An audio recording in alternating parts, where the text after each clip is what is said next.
Moby Dick by Herman Melville, chapters 4 through 7. Chapter 4 The Counterpane. Upon waking next morning about daylight, I found Queequeg's arm thrown over me in the most loving and affectionate manner. You had almost thought I had been his wife. The counterpane was of patchwork, full of odd little party-colored squares and triangles, and this arm of his tattooed all over with an interminable Cretan labyrinth of a figure, no two parts of which were of one precise shade, owing, I suppose, to his keeping his arm at sea unmethodically in sun and shade, his shirt-sleeves irregularly rolled up at various times. This same arm of his, I say, looked for all the world like a strip of that same patchwork quilt. Indeed, partly lying on it as the arm did when I first awoke, I could hardly tell it from the quilt, they so blended their hues together, and it was only by the sense of weight and pressure that I could tell that Queequeg was hugging me. My sensations were strange. Let me try to explain them. When I was a child, I well remember a somewhat similar circumstance that befell me. Whether it was a reality or a dream, I never could entirely settle. The circumstance was this. I had been cutting up some caper or other. I think it was trying to crawl up the chimney, as I had seen a little sweep do a few days previous, and my stepmother, who somehow or other was all the time whipping me, or sending me to bed supperless, my mother dragged me by the legs out of the chimney and packed me off to bed, though it was only 2 o'clock in the afternoon of the 21st June, the longest day of the year in our hemisphere. I felt dreadfully, but there was no help for it, so upstairs I went to my little room in the 3rd floor, undressed myself as slowly as possible so as to kill time, and with a bitter sigh got between the sheets. I lay there dismally calculating that 16 entire hours must elapse before I could hope for a resurrection. 16 hours in bed. The small of my back ached to think of it. And it was so light, too, the sun shining in at the window, and a great rattling of coaches in the streets, and the sound of gay voices all over the house. I felt worse and worse. At last I got up, dressed, and softly going down in my stocking feet, sought out my stepmother, and suddenly threw myself at her feet, beseeching her as a particular favour to give me a good slippering for my misbehaviour, anything indeed but condemning me to lie abed such an endurable length of time. But she was the best and most conscientious of stepmothers, and back I had to go to my room. For several hours I lay there, broad awake, feeling a great deal worse than I have ever done since, even from the greatest subsequent misfortunes. At last I must have fallen into a troubled nightmare of a doze, and slowly waking from it, half steeped in dreams, I opened my eyes, and the before sunlit room was now wrapped in outer darkness. Instantly I felt a shock running through all my frame. Nothing was to be seen, and nothing was to be heard. But a supernatural hand seemed placed in mine.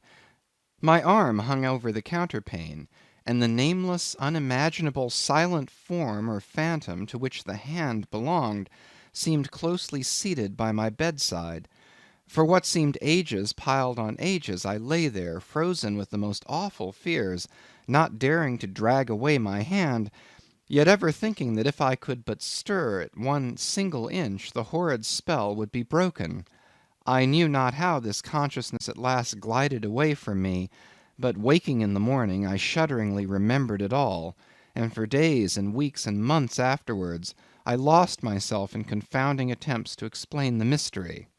Nay, to this very hour, I often puzzle myself with it. Now take away the awful fear, and my sensations at feeling the supernatural hand in mine were very similar in their strangeness to those which I experienced on waking up and seeing Queequeg's pagan arm thrown round me. But at length all the past night's events soberly recurred, one by one, in fixed reality, and then I lay only alive to the comical predicament. For though I tried to move his arm, unlock his bridegroom clasp, yet, sleeping as he was, he still hugged me tightly, as though naught but death should part us twain. I now strove to rouse him. "Queequeg!" but his only answer was a snore. I then rolled over, my neck feeling as if it were in a horse collar, and suddenly felt a slight scratch. Throwing aside the counterpane, there lay the tomahawk, sleeping by the savage's side, as if it were a hatchet-faced baby. A pretty pickle, truly, thought I. A bed here in a strange house in broad day with a cannibal and a tomahawk. Queequeg! In the name of goodness, Queequeg, wake! At length, by dint of much wriggling and loud and incessant expostulations upon the unbecomingness of his hugging a fellow male in that matrimonial sort of style, I succeeded in extracting a grunt, and presently he drew back his arm, shook himself all over like a Newfoundland dog just from the water, and sat up in bed, stiff as a pikestaff, looking at me, and rubbing his eyes as if he did not altogether remember how I came to be there, though a dim consciousness of knowing something about me seemed slowly dawning over him.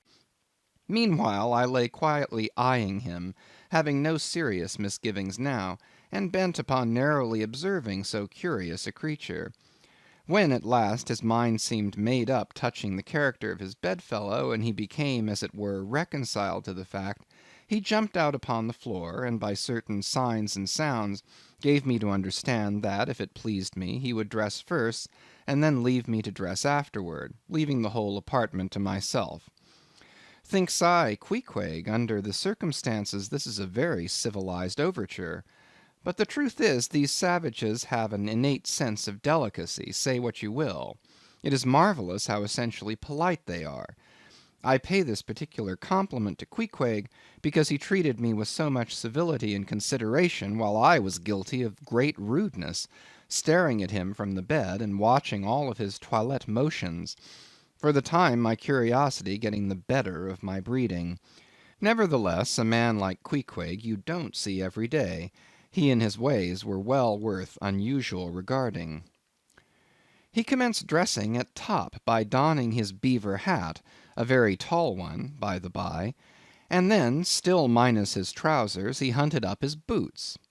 What under the heavens he did it for, I cannot tell, but his next movement was to crush himself, boots in hand and hat on, under the bed, when, from sundry violent gaspings and strainings, I inferred he was hard at work booting himself, though by no law of propriety that I ever heard of is any man required to be private when putting on his boots. But Queequeg, do you see, was a creature in the transition stage, neither caterpillar nor butterfly. He was just enough civilized to show off his outlandishness in the strangest possible manners. His education was not yet completed. He was an undergraduate. If he had not been a small degree civilized, he probably would not have troubled himself with boots at all. But then, if he had not been still a savage, he never would have dreamt of getting under the bed to put them on. At last he emerged with his hat very much dented and crushed down over his eyes, and began creaking and limping about the room, as if, not being much accustomed to boots, his pair of damp, wrinkled, cowhide ones, probably not made to order either, rather pinched and tormented him at the first go off of a bitter cold morning. Seeing now that there were no curtains to the window, and that the street being very narrow, the house opposite commanded a plain view into the room, and observing more and more the indecorous figure that Queequeg made, staving about with little else but his hat and boots on, I begged him as well as I could to accelerate his toilet somewhat, and particularly to get into his pantaloons as soon as possible. He complied, and then proceeded to wash himself. At that time in the morning any Christian would have washed his face, but Queequeg, to my amazement, contented himself with restricting his ablutions to his chest, arms, and hands. He then donned his waistcoat, and taking up a piece of hard soap on the washstand centre table, dipped it into water and commenced lathering his face. I was washing to see where he kept his razor, and lo and behold, he takes the harpoon from the bed corner, slips out the long wooden stock, unsheaths the head, wets it a little on his boot, and striding up to the bit of mirror against the wall, begins a vigorous scraping, or rather harpooning, of his cheeks. Thinks I, Queequeg, this is using Roger's best cutlery with a vengeance. Afterwards I wondered less at this operation when I came to know of what fine steel the head of a harpoon is made, and how exceedingly sharp the long straight edges are always kept. The rest of his toilet was soon achieved, and he proudly marched out of the room, wrapped up in his great pilot monkey jacket, and sporting his harpoon like a marshal's baton. Chapter 5. Breakfast. I quickly followed suit, and descending into the bar-room accosted the grinning landlord very pleasantly. I cherished no malice toward him, though he had been skylarking with me not a little in the matter of my bedfellow. However, a good laugh is a mighty good thing, and rather too scarce a good thing, the more's the pity. So if any one man in his own proper person affords stuff for a good joke to anybody, let him not be backward, but let him cheerfully allow himself to spend and be spent in that way. And the man that has anything bountifully laughable about him, be sure there is more in that man than you perhaps think for. The bar-room was now full of the boarders who had been dropping in the night previous, and whom I had not as yet had a good look at. They were nearly all whalemen, chief mates, and second mates, and third mates, and sea carpenters, and sea coopers, and sea blacksmiths, and harpooneers, and ship-keepers. A brown and brawny company with bosky beards, an unshorn shaggy set, all wearing monkey jackets for morning gowns. You could pretty plainly tell how long each one had been ashore. This young fellow's healthy cheek is like a sun-toasted pear in hue, and would seem to smell almost as musky. He cannot have been 3 days landed from his Indian voyage. That man next him looks a few shades lighter. You might say a touch of satin wood is in him. In the complexion of a third still lingers a tropic tawn, but slightly bleached withal. He, doubtless, has tarried whole weeks ashore. But who could show a cheek like Queequeg, which, barred with various tints, seemed, like the Andes' western slope, to show forth in one array contrasting climates, zone by zone. "Grub, ho!" now cried the landlord, flinging open a door, and in we went to breakfast. They say that men who have seen the world thereby become quite at ease in manner, quite self-possessed in company. Not always, though. Ledyard, the great New England traveller, and Mungo Park, the Scotch one, of all men they possess the least assurance in the parlour. But perhaps the mere crossing of Siberia in a sledge drawn by dogs, as Ledyard did, or the taking of a long solitary walk on an empty stomach in the negro heart of Africa, which was the sum of poor Mungo's performances, this kind of travel, I say, may not be the very best mode of attaining a high social polish. Still, for the most part, that sort of thing is to be had anywhere. These reflections just here are occasioned by the circumstance that after we were all seated at the table, and I was preparing to hear some good stories about whaling, to my no small surprise, nearly every man maintained a profound silence. And not only that, but they looked embarrassed. Yes, here were a set of sea dogs, many of whom, without the slightest bashfulness, had boarded great whales on the high seas, entire strangers to them, and duelled them dead without winking, and yet here they sat at a social breakfast table, all of the same calling, all of kindred tastes, looking round as sheepishly at each other as though they had never been out of sight of some sheepfold among the Green Mountains. A curious sight, these bashful bears, these timid warrior whalemen. But as for Queequeg, why Queequeg sat there among them, at the head of the table too, it so chanced, as cool as an icicle. To be sure, I cannot say much for his breeding. His greatest admirer could not have cordially justified his bringing his harpoon into breakfast with him, and using it there without ceremony, reaching over the table with it to the imminent jeopardy of many heads, and grappling the beefsteaks toward him. But that was certainly very coolly done by him, and every one knows that in most people's estimation to do anything coolly is to do it genteelly. We will not speak of all Queequeg's peculiarities here, how he eschewed coffee and hot rolls, and applied his undivided attention to beefsteaks done rare. Enough that when breakfast was over he withdrew like the rest into the public room, lighted his tomahawk pipe, and was sitting there quietly digesting and smoking with his inseparable hat on, when I sallied out for a stroll. Chapter 6. The Street. If I had been astonished at first catching a glimpse of so outlandish an individual as Queequeg circulating among the polite society of a civilized town, that astonishment soon departed upon taking my first daylight stroll through the streets of New Bedford. In thoroughfares nigh the docks, any considerable seaport will frequently offer to view the queerest looking nondescripts from foreign parts. Even in Broadway and Chestnut streets, Mediterranean mariners will sometimes jostle the affrighted ladies. Regent Street is not unknown to Lascars and Malays, and at Bombay, in the Apollo Green, live Yankees have often scared the natives. But New Bedford beats all Water Street and Wapping. In these last mentioned haunts you see only sailors, but in New Bedford actual cannibals stand chatting at street corners, savages outright, many of whom yet carry on their bones unholy flesh. It makes a stranger stare. But besides the Fijians, Tonga-Tabouars, Arromangoans, Panangians, and Brigians, and besides the wild specimens of the whaling craft which unheeded reel about the streets, you will see other sights still more curious, certainly more comical. There weekly arrive in this town scores of green Vermonters and New Hampshiremen, all athirst for gain and glory in the fishery. They are mostly young, of stalwart frames, fellows who have felled forests and now seek to drop the axe and snatch the whale lance.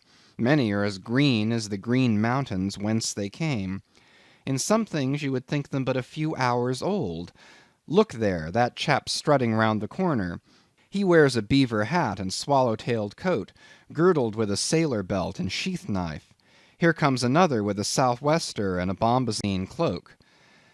No town-bred dandy will compare with a country-bred one. I mean a downright bumpkin dandy. A fellow that, in the dog days, will mow his 2 acres in buckskin gloves for fear of tanning his hands. Now, when a country dandy like this takes it into his head to make a distinguished reputation, and joins the great whale fishery, you should see the comical things he does upon reaching the seaport. In bespeaking his sea outfit, he orders bell-buttons to his waistcoats, straps to his canvas trousers. Ah, poor hayseed, how bitterly will burst those straps in the first howling gale, when thou art driven, straps, button, and all, down the throat of the tempest. But think not that this famous town has only harpooneers, cannibals, and bumpkins to show her visitors. Not at all. Still New Bedford is a queer place. Had it not been for us whalemen, that tract of land would this day perhaps have been in as howling condition as the coast of Labrador. As it is, parts of her back country are enough to frighten one, they look so bony. The town itself is perhaps the dearest place to live in all New England. It is a land of oil, true enough, but not like Canaan, a land also of corn and wine. The streets do not run with milk, nor in the springtime do they pave them with fresh eggs. Yet in spite of this, nowhere in all America will you find more patrician-like houses, parks and gardens more opulent, than in New Bedford. Whence came they? How planted upon this once scraggy scoria of a country? Go and gaze upon the iron emblematical harpoons round yonder lofty mansion, and your question will be answered. Yes, all these brave houses and flowery gardens came from the Atlantic, Pacific, and Indian Ocean. One and all they were harpooned and dragged up hither from the bottom of the sea. Can Herr Alexander perform a feat like that? In New Bedford, fathers, they say, give whales for dowers to their daughters, and portion off their nieces with a few porpoises apiece. You must go to New Bedford to see a brilliant wedding, for they say they have reservoirs of oil in every house, and every night recklessly burn their lengths in spermaceti candles. In summer time the town is sweet to see, full of fine maples, long avenues of green and gold. And in August, high in air, the beautiful and bountiful horse-chestnuts, candelabra-wise, proffer the passer-by their tapering upright cones of congregated blossoms. So omnipotent is art, which in many a district of New Bedford has superinduced bright terraces of flowers upon the barren refuse rocks thrown aside at creation's final day. And the women of New Bedford, they bloom like their own red roses. But roses only bloom in summer, whereas the fine carnation of their cheeks is perennial as sunlight in the seventh heavens. Elsewhere match that bloom of theirs ye cannot, save in Salem, where, they tell me, the young girls breathe such musk, their sailor sweethearts smell them miles offshore, as though they were drawing nigh the odorous Moluccas instead of the puritanic sands.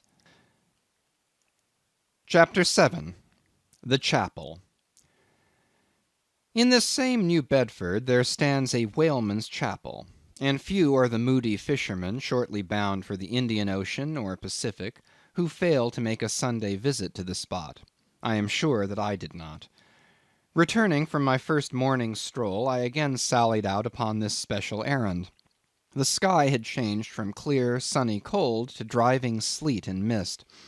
Wrapping myself in my shaggy jacket of the cloth called bearskin, I fought my way against the stubborn storm. Entering, I found a small scattered congregation of sailors and sailors' wives and widows. A muffled silence reigned, only broken at times by the shrieks of the storm.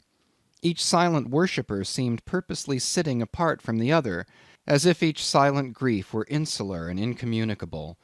The chaplain had not yet arrived, and there these silent islands of men and women sat steadfastly eyeing several marble tablets with black borders masoned into the walls on either side of the pulpit.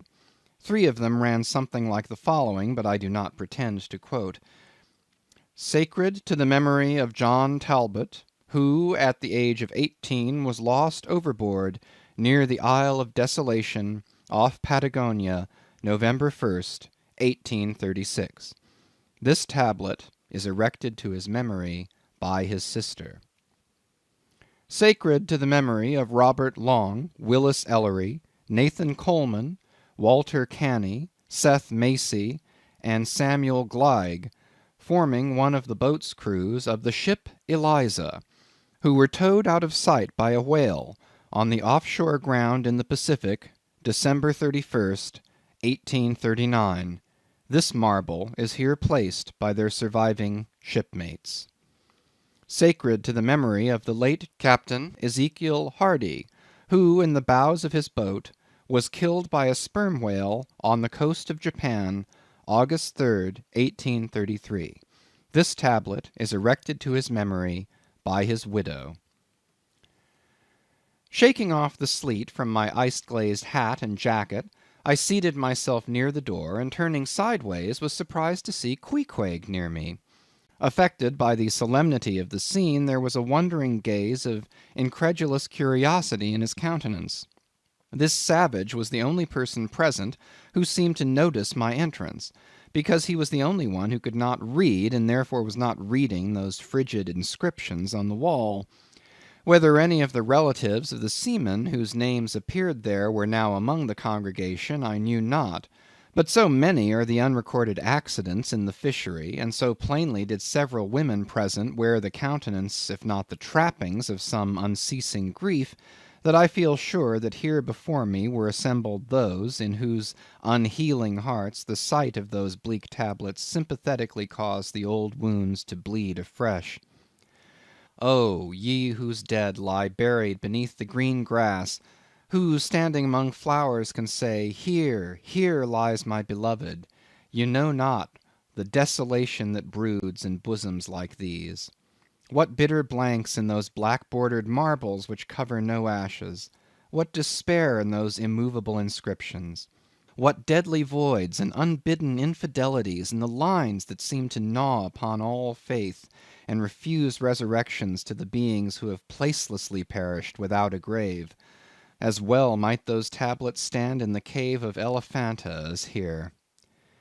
In what census of living creatures the dead of mankind are included, why it is that a universal proverb says of them that they tell no tales, though containing more secrets than the Goodwin Sands, how it is that to his name who yesterday departed for the other world we prefix so significant and infidel a word, and yet do not thus entitle him if he but embarks for the remotest Indies of this living earth, why the life insurance companies pay death forfeitures upon immortals, In what eternal unstirring paralysis and deadly hopeless trance yet lies antique Adam, who died 60 round centuries ago? How it is that we still refuse to be comforted for those who we nevertheless maintain are dwelling in unspeakable bliss? Why all the living so strive to hush all the dead? Wherefore but the rumour of a knocking in a tomb will terrify a whole city? All these things are not without their meanings. But faith, like a jackal, feeds among the tombs, and even from these dead doubts she gathers her most vital hope. It needs scarcely be told with what feelings on the eve of a Nantucket voyage I regarded those marble tablets, and by the murky light of that darkened doleful day read the fate of the whaleman who had gone before me. Yes, Ishmael, the same fate may be thine. But somehow I grew merry again. Delightful inducements to embark. Fine chance for promotion, it seems. Aye, a stove boat will make me an immortal by brevet. Yes, there is death in this business of whaling, a speechlessly quick, chaotic bundling of a man into eternity. But what then? Methinks we have hugely mistaken this matter of life and death. Methinks that what they call my shadow here on earth is my true substance. Methinks that in looking at things spiritual we are too much like oysters, observing the sun through the water, and thinking that thick water the thinnest of air. Methinks my body is but the lees of my better being. In fact, take my body who will. Take it, I say. It is not me. And therefore 3 cheers for Nantucket, and come a stove boat and stove body when they will, for stave my soul, Jove himself cannot. End of chapters 4 through 7. Chapter 8. The Pulpit. I had not been seated very long ere a man of a certain venerable robustness entered. Immediately as the storm-pelted door flew back upon admitting him, a quick, regardful eyeing of him by all of the congregation sufficiently attested that this fine old man was the chaplain. Yes, it was the famous Father Mapple, so called by the whalemen, among whom he was a very great favourite. He had been a sailor and a harpooneer in his youth, but for many years past had dedicated his life to the ministry. At the time I now write of, Father Mapple was in the hardy winter of a healthy old age, that sort of old age which seems merging into a second flowering youth, for among all the fissures of his wrinkles there shone certain mild gleams of a newly developing bloom, the spring verdure peeping forth even beneath February's snow. No one having previously heard his history could for the first time behold Father Mapple without the utmost interest, because there were certain engrafted clerical peculiarities about him imputable to that adventurous maritime life he had led. When he entered, I observed that he carried no umbrella, and certainly had not come in his carriage, for his tarpaulin hat ran down with melting sleet, and his great pilot cloth jacket seemed almost to drag him to the floor with the weight of the water it had absorbed. However, hat and coat and overshoes were one by one removed, and hung up in a little space in an adjacent corner, when, arrayed in a decent suit, he quietly approached the pulpit. Like most old-fashioned pulpits, it was a very lofty one, and since a regular stairs to such a height would, by its long angle with the floor, seriously contract the already small area of the chapel, the architect, it seemed, had acted upon the hint of Father Mapple, and finished the pulpit without a stairs, substituting a perpendicular side ladder, like those used in mounting a ship from a boat at sea. The wife of a whaling captain had provided the chapel with a handsome pair of red worsted man-ropes for this ladder, which, being itself nicely headed and stained with a mahogany colour, the whole contrivance, considering what manner of chapel it was, seemed by no means in bad taste.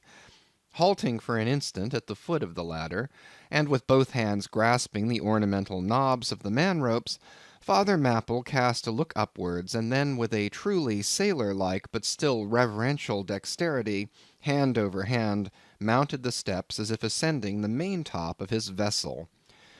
The perpendicular parts of this side ladder, as is usually the case with swinging ones, were of cloth-covered rope. Only the rounds were of wood, so that at every step there was a joint. At my first glimpse of the pulpit it had not escaped me that however convenient for a ship, these joints in the present instance seemed unnecessary; for I was not prepared to see Father Mapple, after gaining the height, slowly turn round, and stooping over the pulpit, deliberately drag up the ladder step by step, till the whole was deposited within, leaving him impregnable in his little Quebec. I pondered some time without fully comprehending the reason for this. Father Mapple enjoyed such a wide reputation for sincerity and sanctity, that I could not suspect him of courting notoriety by any mere tricks of the stage. No, thought I, there must be some sober reason for this thing. Furthermore, it must symbolize something unseen. Can it be, then, that by that act of physical isolation he signifies his spiritual withdrawal for the time from all outward worldly ties and connections? Yes, for replenished with the meat and wine of the Word, to the faithful man of God this pulpit, I see, is a self-containing stronghold, a lofty Ehrenbreitstein, with a perennial well of water within the walls. But the side ladder was not the only strange feature of the place, borrowed from the chaplain's former seafarings. Between the marble cenotaphs on either hand of the pulpit, the wall which formed its back was adorned with a large painting representing a gallant ship beating against a terrible storm off a lee coast of black rocks and snowy breakers.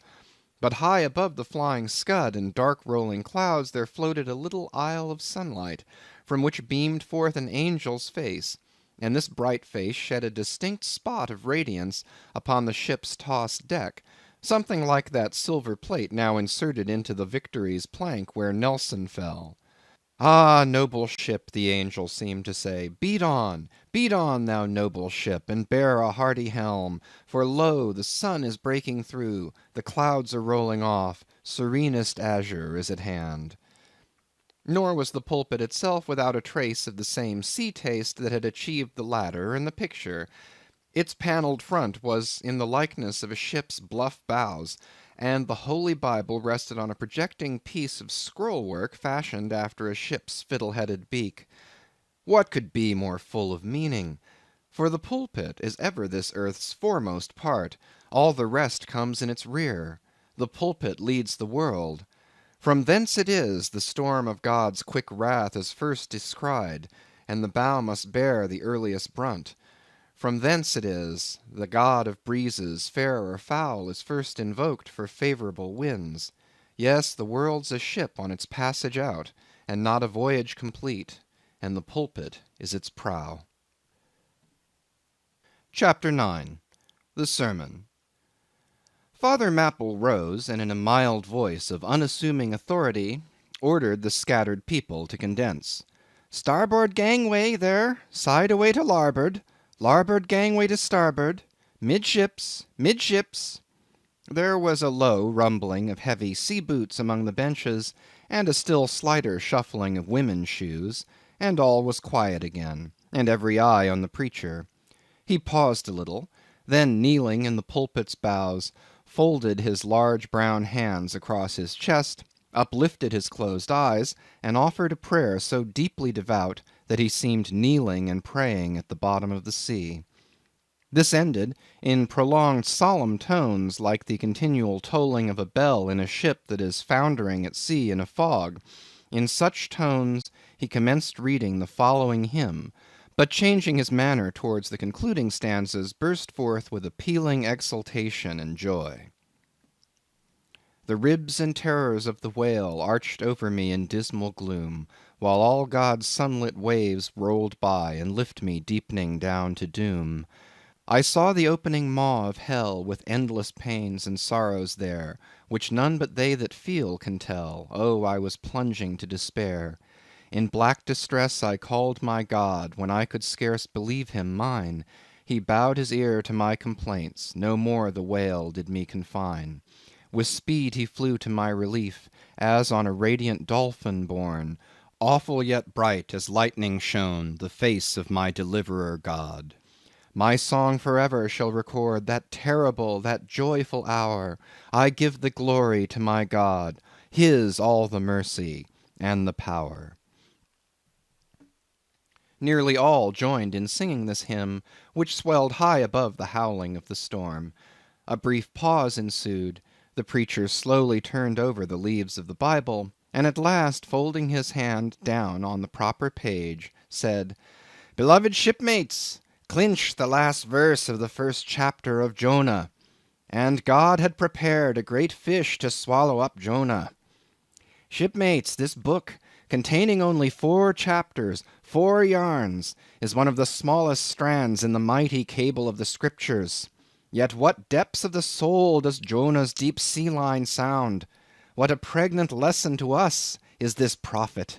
What a noble thing is that canticle in the fish's belly!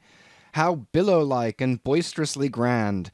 We feel the flood surging over us, we sound with him to the kelpy bottom of the waters. Seaweed and all the slime of the sea is about us.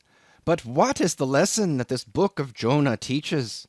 Shipmates, it is a 2-stranded lesson, a lesson to us all as sinful men, and a lesson to me as a pilot of the living God. As sinful men, it is a lesson to us all because it is the story of the sin, hard-heartedness, suddenly awakened fears, the swift punishment, repentance, prayers, and finally the deliverance and joy of Jonah. As with all sinners among men, the sin of this son of Amittai was in his willful disobedience to the command of God. Never mind now what that command was or how conveyed, which he found a hard command. But all things that God would have us do are hard for us to do. Remember that. And hence he oftener commands us than endeavors to persuade. And if we obey God, we must disobey ourselves. And it is in this disobeying ourselves wherein the hardness of obeying God consists. With this sin of disobedience in him, Jonah still further flouts at God by seeking to flee from him. He thinks that a ship made by men will carry him into countries where God does not reign, but only the captains of this earth. He skulks about the wharves of Joppa and seeks a ship that's bound for Tarshish. There lurks perhaps a hitherto unheeded meaning here.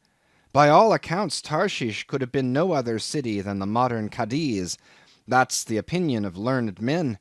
And where is Cadiz, shipmates?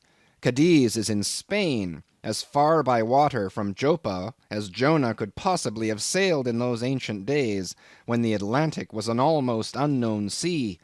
Because Joppa, the modern Jaffa, shipmates, is on the most easterly coast of the Mediterranean, the Syrian, and Tarshish or Cadiz more than 2,000 miles to the westward from that, just outside the Straits of Gibraltar.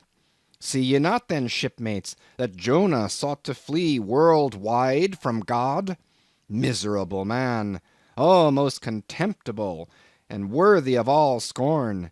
With slouched hat and guilty eyes, skulking from his God, prowling among the shipping like a vile burglar hastening to cross the seas.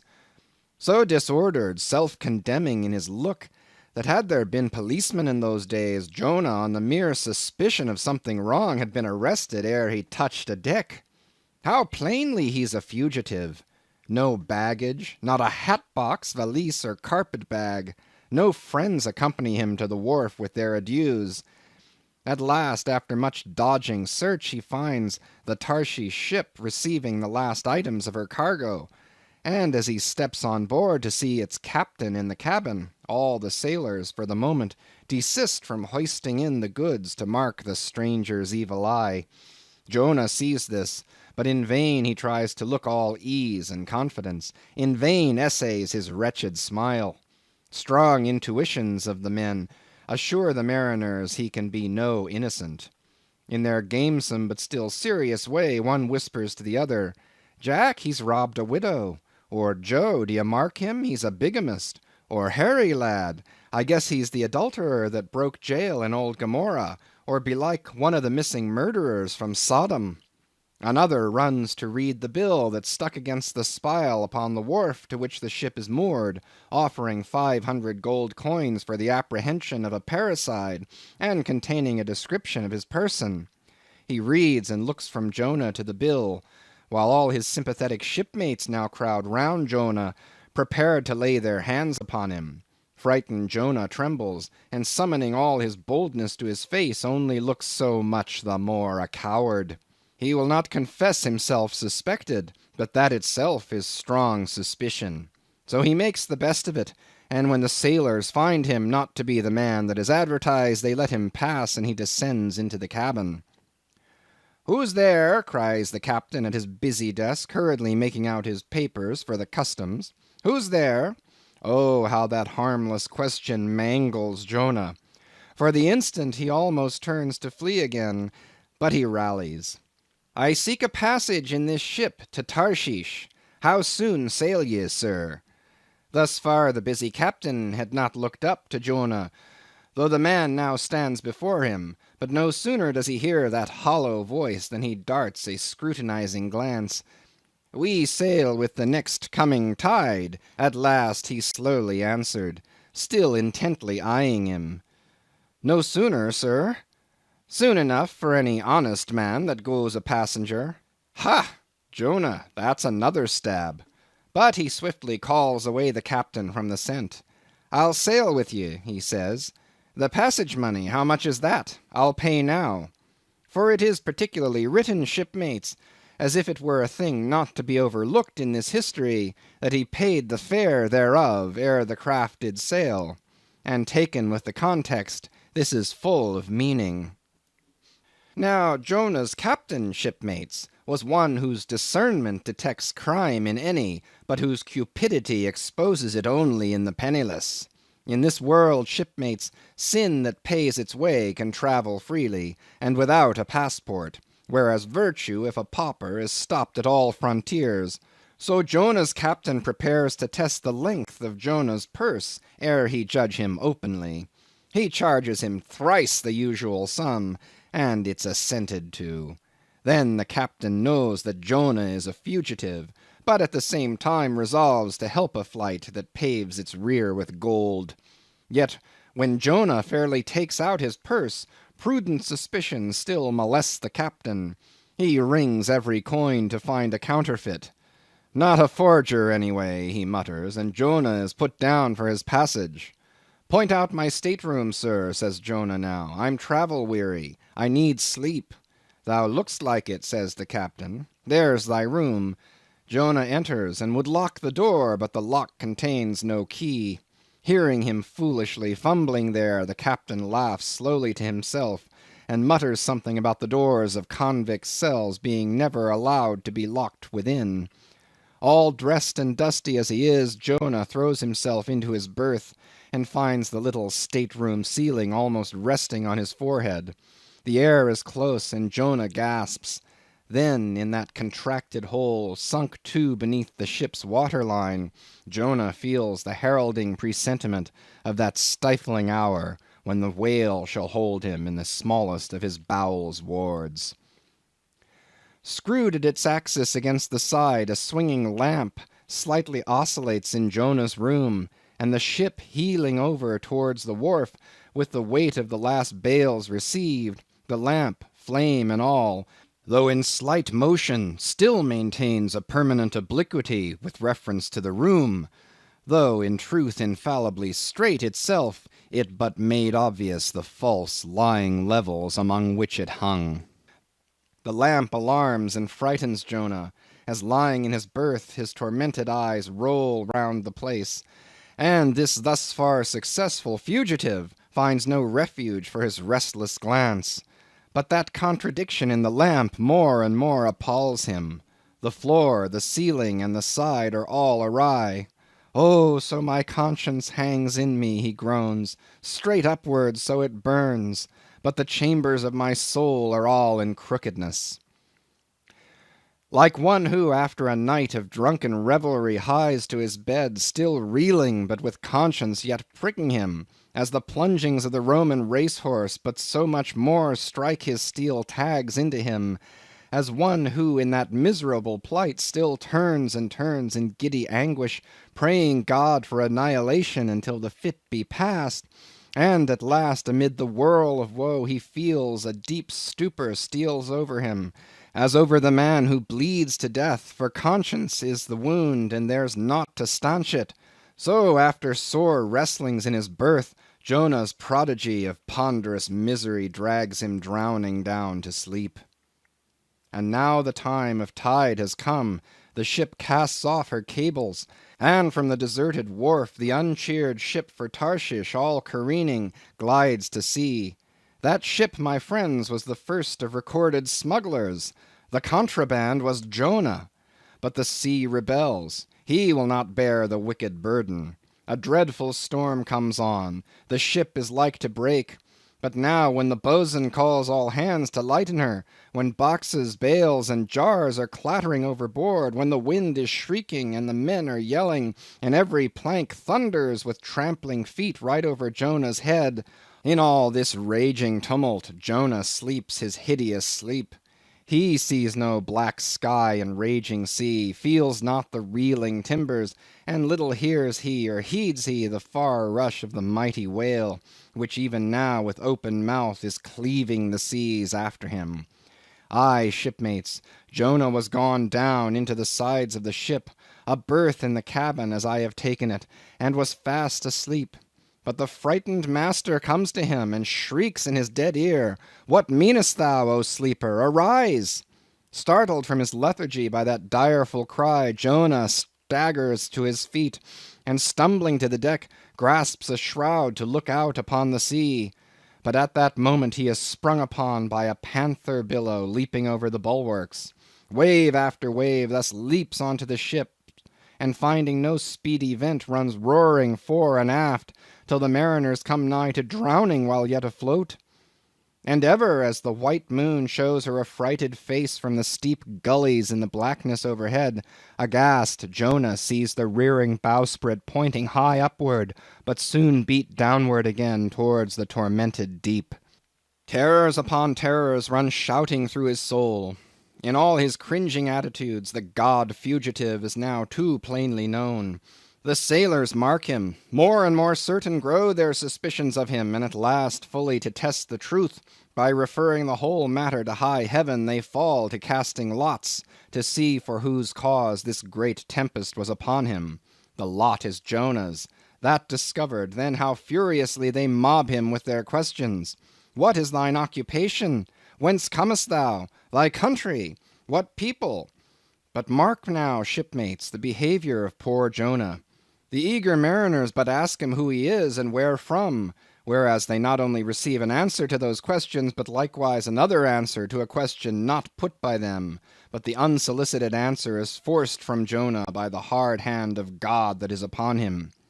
I am a Hebrew, he cries, and then, I fear the Lord God of heaven who hath made the sea and the dry land. Fear him, O Jonah. Aye, well mightst thou fear the Lord God. Then straightway he now goes on to make a full confession, whereupon the mariners became more and more appalled, but still are pitiful. For when Jonah, not yet supplicating God for mercy, since he but too well knew the darkness of his deserts, when wretched Jonah cries out to them to take him and cast him forth into the sea, for he knew that it was for his sake this great tempest was upon them, they mercifully turn from him, and seek by other means to save the ship. But all in vain. The indignant gale howls louder, and then, with one hand raised invokingly to God, with the other they not unreluctantly lay hold of Jonah. And now behold Jonah taken up as an anchor and dropped into the sea, when instantly an oily calmness floats out from the east, and the sea is still as Jonah carries down the gale with him, leaving smooth water behind. He goes down in a whirling heart of such a masterless commotion that he scarce heeds the moment when he drops seething into the yawning jaws awaiting him, and the whale shoots too all his ivory teeth, like so many white bolts upon his prison.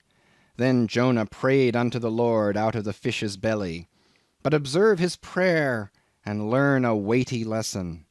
For sinful as he is, Jonah does not weep and wail for direct deliverance. He feels that his dreadful punishment is just. He leaves all his deliverance to God, contenting himself with this, that spite of all his pains and pangs he will still look towards his holy temple.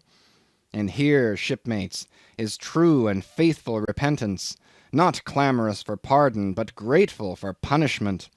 And how pleasing to God was this conduct in Jonah is shown in the eventual deliverance of him from the sea and the whale. Shipmates, I do not place Jonah before you to be copied for his sin, but I do place him before you as a model for repentance. Sin not, but if you do, take heed to repent of it like Jonah. While he was speaking these words, the howling of the shrieking, slanting storm without seemed to add new power to the preacher, who, when describing Jonah's sea storm, seemed tossed by a storm himself.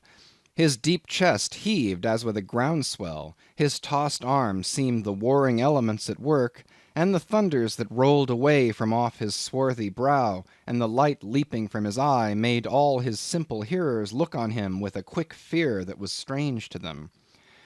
There now came a lull in his look as he silently turned over the leaves of the book once more, and at last, standing motionless, with closed eyes, for the moment seemed communing with God and himself. But again he leaned towards the people, and bowing his head lowly with an aspect of the deepest yet manliest humility, he spake these words: Shipmates, God has laid but one hand upon you, both his hands press upon me. I have read ye by what murky light may be mine the lesson that Jonah teaches to all sinners, and therefore to you, and still more to me, for I am a greater sinner than you. And now how gladly would I come down from this masthead and sit on the hatches there where you sit, and listen as you listen, while some one of you reads me that other and more awful lesson which Jonah teaches to me as a pilot of the living God.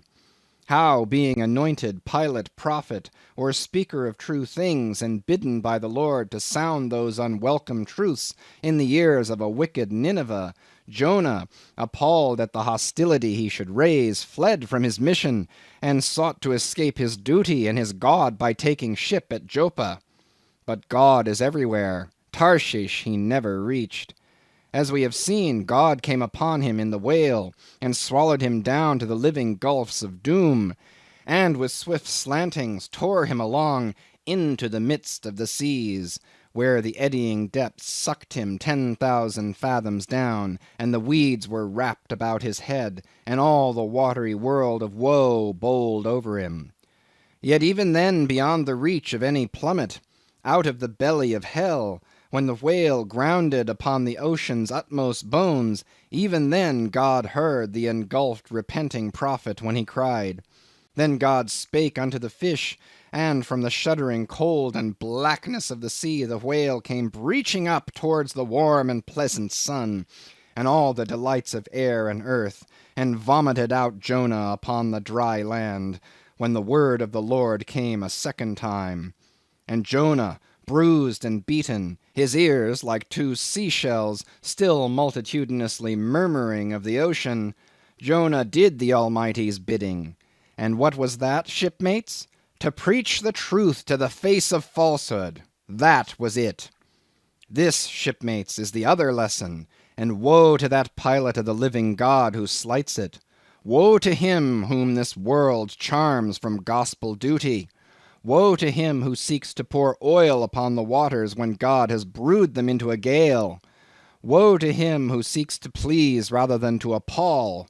Woe to him whose good name is more to him than goodness.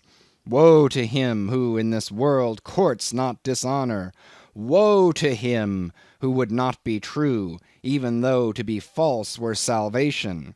Yea, woe to him who, as the great pilot Paul has it, while preaching to others is himself a castaway. He dropped and fell away from himself for a moment, then lifting his face to them again, showed a deep joy in his eyes as he cried out with a heavenly enthusiasm, But oh, shipmates, on the starboard hand of every woe there is a sure delight, and higher the top of that delight than the bottom of the woe is deep. Is not the main truck higher than the kelson is low? Delight is to him a far, far upward and inward delight, Who against the proud gods and commodores of this earth ever stands forth his own inexorable self? Delight is to him whose strong arms yet support him, when the ship of this base, treacherous world has gone down beneath him. Delight it is to him who gives no quarter in the truth, and kills, burns, and destroys all sin, though he pluck it out from under the robes of senators and judges. Delight, top-gallant delight is to him who acknowledges no law or lord but the Lord his God, and is only a patriot to heaven. Delight is to him whom all the waves of the billows of the seas and the boisterous mob can never shake from this sure keel of the ages.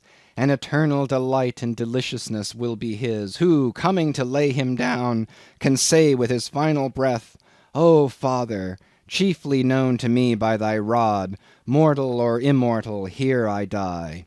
I have striven to be thine more than to be this world's or mine own.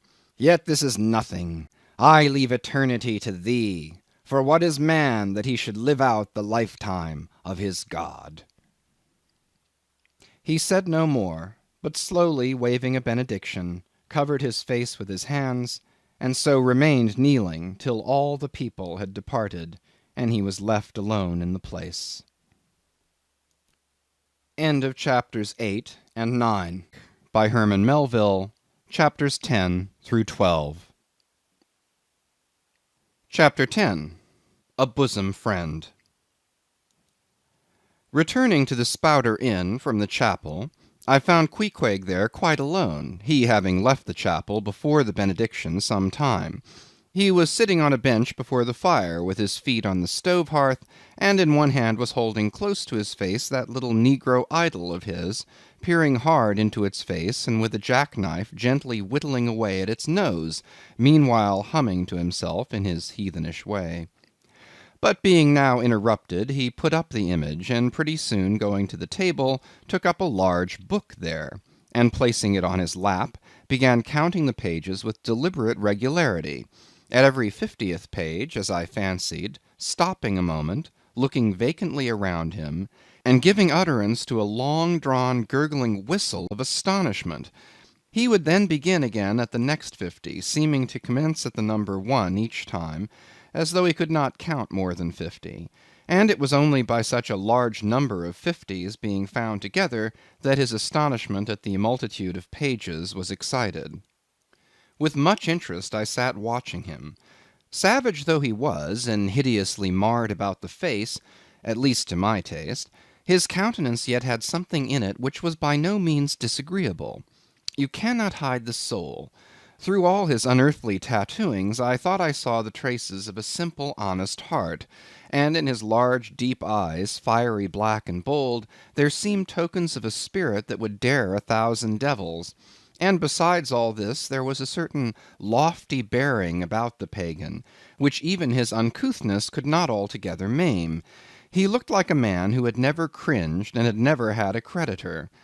Whether it was, too, that his head being shaved, his forehead was drawn out in freer and brighter relief, and looked more expansive than it otherwise would, this I will not venture to decide, but certain it was his head was phrenologically an excellent one. It may seem ridiculous, but it reminded me of General Washington's head, as seen in the popular busts of him. It had the same long, regularly graded, retreating slope from above the brows, which were likewise very projecting, like two long promontories thickly wooded on top. Queequeg was George Washington cannibalistically developed. Whilst I was thus closely scanning him, half pretending meanwhile to be looking out at the storm from the casement, he never heeded my presence, never troubled himself with so much as a single glance, but appeared wholly occupied with counting the pages of the marvellous book. Considering how sociably we had been sleeping together the night previous, and especially considering the affectionate arm I had found thrown over me waking in the morning, I thought this indifference of his very strange. But savages are strange beings. At times you do not know exactly how to take them. At first they are overawing.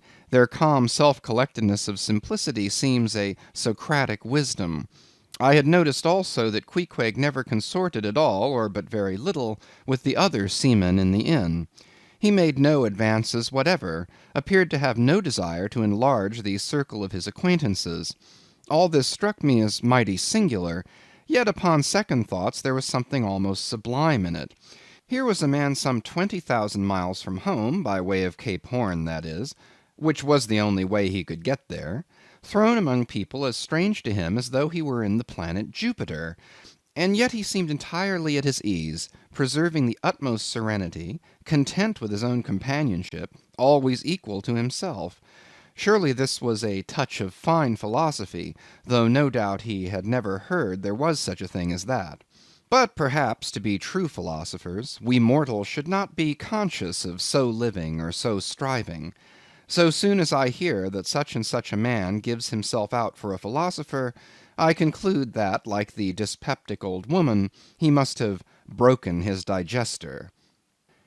As I sat there in that now lonely room, the fire burning low in that mild stage when, after its first intensity has warmed the air, it then only glows to be looked at, the evening shades and phantoms gathering round the casements, and peering in upon us silent solitary twain, the storm booming without in solemn swells, I began to be sensible of strange feelings. I felt a melting in me. No more my splintered heart and maddened hand were turned against the wolfish world. This soothing savage had redeemed it. There he sat, his very indifference speaking a nature in which there lurked no civilized hypocrisies and bland deceits. Wild he was, a very sight of sights to see, yet I began to feel myself mysteriously drawn towards him.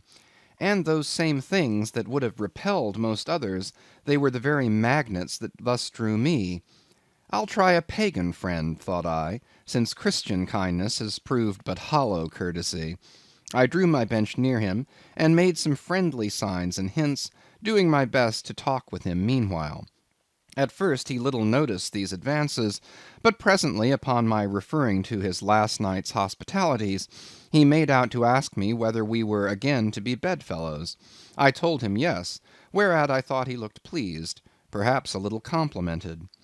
We then turned over the book together, and I endeavored to explain to him the purpose of the printing, and the meaning of the few pictures that were in it.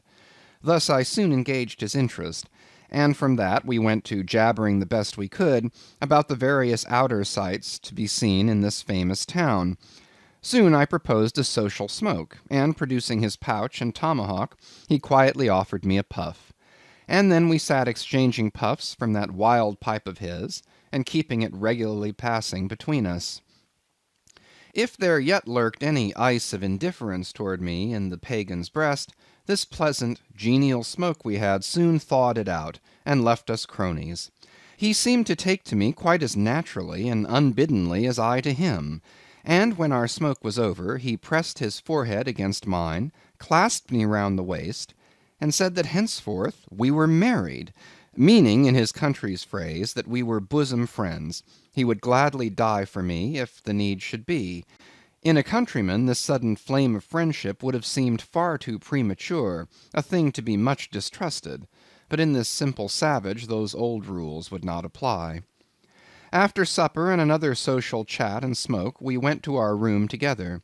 He made me a present of his embalmed head, took out his enormous tobacco wallet, and groping under the tobacco drew out some $30 in silver. Then spreading them on the table, and mechanically dividing them into two equal portions, pushed one of them toward me, and said it was mine. I was going to remonstrate, but he silenced me by pouring them into my trousers pockets. I let them stay. He then went about his evening prayers, took out his idol, and removed the paper fireboard. By certain signs and symptoms I thought he seemed anxious for me to join him, but well knowing what was to follow, I deliberated a moment whether, in case he invited me, I would comply or otherwise. I was a good Christian, born and bred in the bosom of the infallible Presbyterian Church. How then could I unite with this wild idolater in worshipping his piece of wood? But what is worship, thought I? Do you suppose now, Ishmael, that the magnanimous God of heaven and earth, pagans and all included, can possibly be jealous of an insignificant bit of black wood? Impossible. But what is worship? To do the will of God, that is worship. And what is the will of God? To do to my fellow man what I would have my fellow man do to me. That is the will of God. Now Queequeg is my fellow man. And what do I wish that this Queequeg would do to me? Why, unite with me in my particular Presbyterian form of worship. Consequently, I must then unite with him in his. Ergo, I must turn idolater. So I kindled the shavings, helped prop up the innocent little idol, offered him burnt biscuit with Queequeg, salaamed before him twice or thrice, kissed his nose, and that done, we undressed and went to bed, at peace with our own consciences and all the world. But we did not go to sleep without some little chat. How it is I know not, but there is no place like a bed for confidential disclosures between friends. Man and wife, they say, there open the very bottom of their souls to each other, and some old couples often lie and chat over old times till nearly morning. Thus, then, in our heart's honeymoon, lay I and Queequeg, a cozy, loving pair. Chapter 11. Nightgown. We had lain thus in bed, chatting and napping at short intervals, and Queequeg now and then affectionately throwing his brown tattooed legs over mine, and then drawing them back, so entirely sociable and free and easy were we, when at last, by reason of our confabulations, what little nappishness remained in us altogether departed, and we felt like getting up again, though daybreak was yet some way down the future. Yes, we became very wakeful, so much so that our recumbent position began to grow wearisome, and by little and little we found ourselves sitting up, the clothes well tucked around us, leaning against the headboard with our four knees drawn up close together and our two noses bending over them, as if our knee-pans were warming pans. We felt very nice and snug, the more so since it was so chilly out of doors. Indeed, out of bedclothes too, seeing that there was no fire in the room. The more so, I say, because truly to enjoy bodily warmth, some small part of you must be cold, for there is no quality in this world that is not what it is merely by contrast. Nothing exists in itself. If you flatter yourself that you are all over comfortable, and have been so for a long time, then you cannot be said to be comfortable any more. But if, like Queequeg and me in the bed, the tip of your nose or the crown of your head be slightly chilled, why then indeed in the general consciousness you feel most delightfully and unmistakably warm. For this reason a sleeping apartment should never be furnished with a fire, which is one of the luxurious discomforts of the rich. For the height of this sort of deliciousness is to have nothing but the blanket between you and your snugness and the cold of the outer air. Then there you lie like the one warm spark in the heart of an Arctic crystal. We had been sitting in this crouching manner for some time, when all at once I thought I would open my eyes. For when between sheets, whether by day or by night, and whether asleep or awake, I have a way of always keeping my eyes shut, in order the more to concentrate on the snugness of being in bed. Because no man can ever feel his own identity aright except his eyes be closed, as if darkness were indeed the proper element of our essences, though light be more congenial to our clayey part. Upon opening my eyes then, and coming out of my own pleasant and self-created darkness into the imposed and coarse outer gloom of the unilluminated 12 o'clock at night, I experienced a disagreeable revulsion. Nor did I at all object to the hint from Queequeg that perhaps it were best to strike a light, seeing that we were so wide awake, and besides he felt a strong desire to have a few quiet puffs from his tomahawk. Be it said that though I had felt such a strong repugnance to his smoking in the bed the night before, yet see how elastic our stiff prejudices grow when love comes once to bend them. For now I like nothing better than to have Queequeg smoking by me, even in bed, because he seemed to be full of such serene household joy then. I no more felt unduly concerned for the landlord's policy of insurance. I was only alive to the condensed, confidential comfortableness of sharing a pipe and a blanket with a real friend.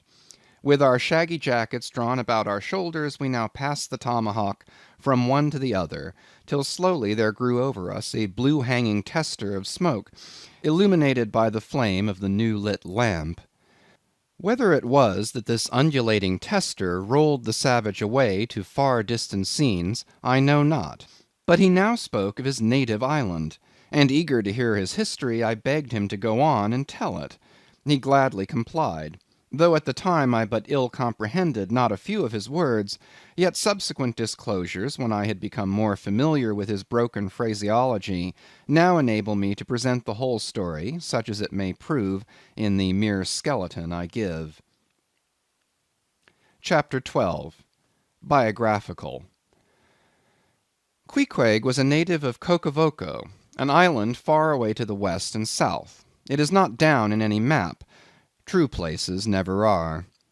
When a new-hatched savage, running wild about his native woodlands in a grass clout, followed by the nibbling goats as if he were a green sapling, even then in Queequeg's ambitious soul lurked a strong desire to see something more of Christendom than a specimen whaler or two. His father was a high chief, a king, his uncle a high priest, and on the maternal side he boasted aunts who were the wives of unconquerable warriors. There was excellent blood in his veins, royal stuff, though sadly vitiated, I fear, by the cannibal propensity he nourished in his untutored youth. A Sag Harbor ship visited his father's bay, and Queequeg sought a passage to the Christian lands.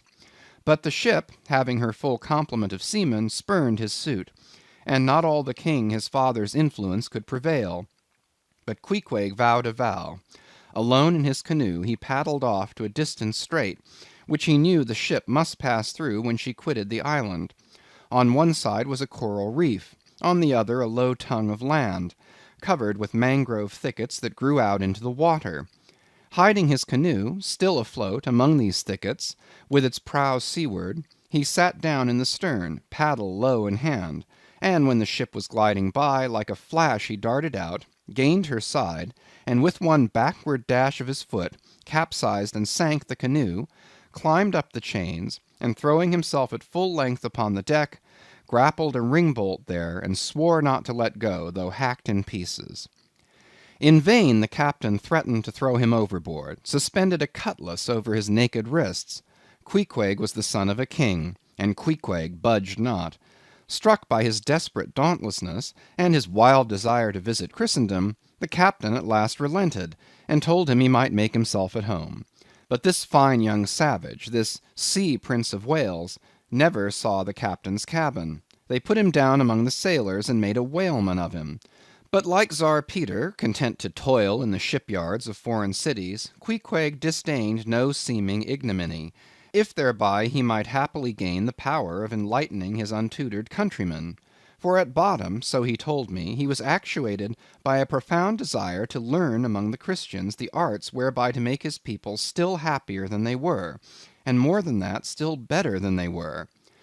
But alas, the practices of whalemen soon convinced him that even Christians could be both miserable and wicked, infinitely more so than all his father's heathens. Arrived at last in old Sag Harbor, and seeing what the sailors did there, and going on to Nantucket, and seeing how they spent their wages in that place also, poor Queequeg gave it up for lost.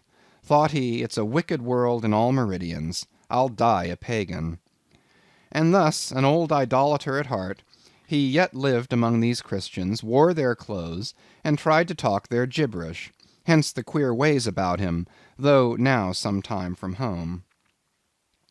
By hints I asked him whether he did not propose going back, and having a coronation, since he might now consider his father dead and gone, he being very old and feeble at the last accounts.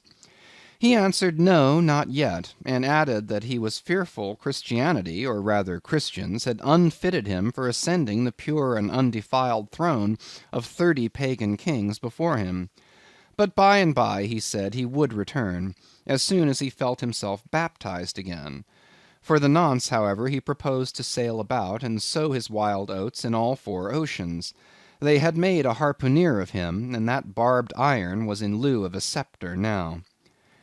I asked him what might be his immediate purpose touching his future movements. He answered to go to sea again in his old vocation. Upon this I told him that whaling was my own design, and informed him of my intention to sail out of Nantucket, as being the most promising port for an adventurous whaleman to embark from. he at once resolved to accompany me to that island, ship aboard the same vessel, get into the same watch, the same boat, the same mess with me, in short, to share my every hap, with both my hands in his, boldly dip into the potluck of both worlds. To all this I joyously assented, for besides the affection I now felt for Queequeg, he was an experienced harpooneer, and as such could not fail to be of great usefulness to one who, like me, was wholly ignorant of the mysteries of whaling, though well acquainted with the sea, as known to merchant seamen. His story being ended with his pipe's last dying puff, Queequeg embraced me, pressed his forehead against mine, and blowing out the light, we rolled over from each other this way and that, and very soon were sleeping. End of chapters 10 through 12.